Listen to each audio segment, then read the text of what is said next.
The three dudes are looking everywhere for Bucky, as his turn to enter the ring is just around an hour away. The old man in the kimono is already throwing shade, saying Bucky isn't taking the tournament seriously. Meanwhile, there's a dude with a pigtail standing in the hallway hitting the wall in beast mode. A couple punches and he leaves dents the size of beach balls. Suddenly, Yujiro Hanma appears. Yes, that's Bucky's father, if you're new here. And guess what? He tenses his buttocks, yes, you heard right, and slams his hand on the wall, making an even bigger dent to outshine the dude with the pigtails. Turns out the pigtail dude is Retsu Kaio, who was so excited to fight Yujiro, the strongest guy in Japan. But Yujiro's like, no, I'm fine, you just need to beat up Bucky first. This annoys Retsu and he tries to throw a punch, but Yujiro dodges so fast it cuts through the ceiling like a butter knife. The start of the match is announced and Retsu Kaio takes his corner, but where is Bucky? Out of nowhere, Bucky flies out over the crowd like a phoenix and jumps into the ring.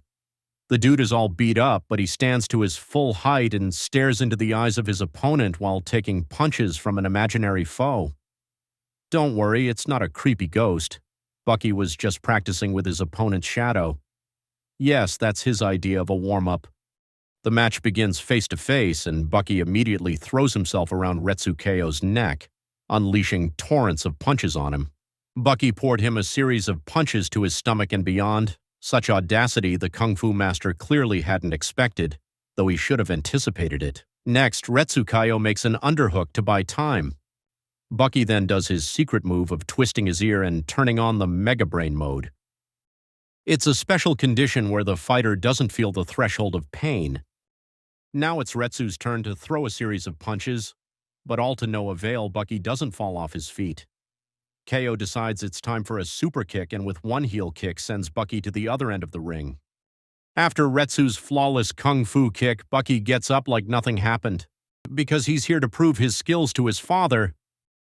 Oh, classic father-son drama, isn't it?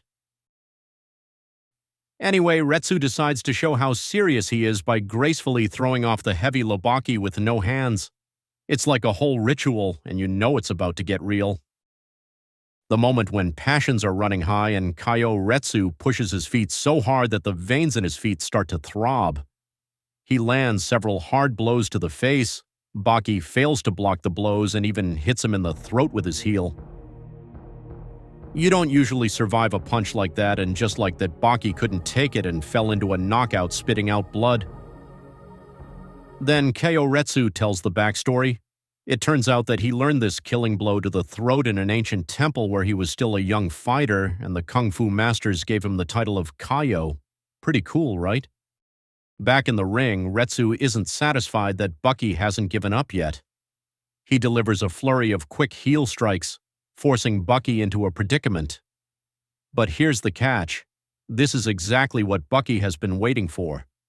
He wanted Retsu to go all out and unleash his arsenal and chips to show what he's really capable of. Bucky now reports that he's warmed up enough to begin their close call, of course, if you know what I mean. But the Kung Fu master goes beyond heel strikes. He goes all out, even spitting at Bucky and delivering a sneaky low blow. You can see that Bucky really got under his skin this time, which infuriates Retsu. Retsu continues his relentless attacks, beating Bucky to the point where even the viewers can't watch this brutality anymore. But not everyone feels that way. Yujiro Hanma, who is watching the match, watches it with rapt attention. For him, the spectacle is a treat for the eyes. He tells us, the audience, that Bucky has traveled a difficult path as a fighter, but so far no opponent has been able to evoke the true power of Yujiro Hanma's pedigree. All the trials of the most powerful villains from beasts to super mercenaries, even the titans could not properly awaken the power that flowed through Baki's veins. So with a smile, Yujiro recalled his child's past hardships with trepidation. Next, Kaio Retsu applies with her naughty fingers penetration to his ears and a gentle touch to his navel. From the ecstasy, Bucky can't help himself and all the fatigue as if it never happened.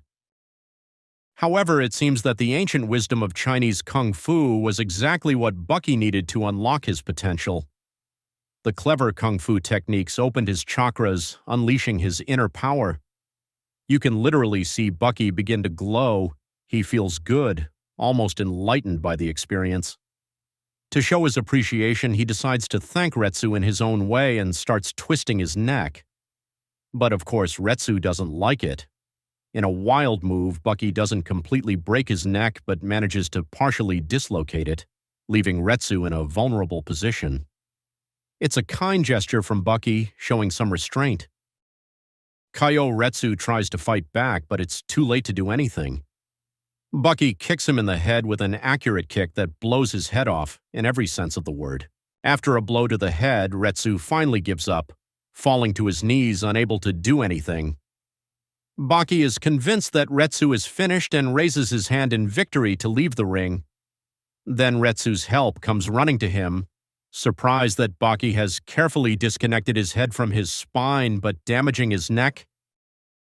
As BAKI makes his way to the locker room, he's met by none other than Yujiro Hanma himself. Yujiro comments that BAKI was way too soft on Retsu. He hints that with just a bit more force, he could have easily snapped Retsu's neck clean off. But BAKI just keeps walking, not saying a word, leaving us all wondering what's going on in his head.